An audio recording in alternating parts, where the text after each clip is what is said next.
Hello, in this video I want to show you how to configure Samsung Galaxy M23 for a senior person. To do this, first we'll need to open our settings. Inside, navigate to the accessibility. Right here we can find all of the settings that are recommended to change. So first let's navigate to visibility enhancement. Then we can change our display mode between default, high contrast or a large display. In this case I'm gonna try to make everything as big as possible, including text and the icons.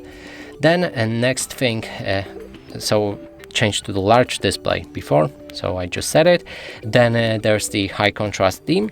You can set it if you like. I'm gonna leave it as a default.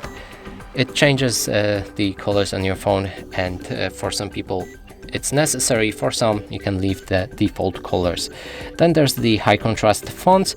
When activated, it adds either black or white outline to the text, so it's much more visible on different themes, and it's mostly visible here on the home screen. As you can see, all of the text has the black outline now.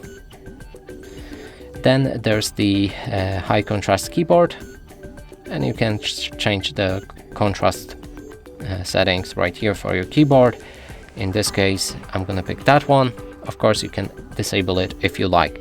Highlight buttons will highlight the buttons. Activate that. It's much better to see some of the buttons in some of the apps. Then there's the color inversion. I'm not gonna touch that. Remove animations, which reduces motion sickness when using your phone. Reduce transparency and blur. It also reduces motion sickness when using your phone. Then there's the color correction. I'm gonna skip that. Extra dim will dim your screen a bit. If it's too bright, you can enable it. And the next thing is magnification. When activated with the shortcut, you'll be able to access it with the button. I would recommend to pick that option right here, and then click on this dude in the bottom right corner to enter magnification mode, and here you'll be able to zoom in to the text. Click on the icon again to remove it, and we can also navigate to the font size and the text. We're going to make it as big as possible. We can also activate or deactivate bold font, which increases the thickness of a font. And honestly, that would be all of the functions I would recommend to change.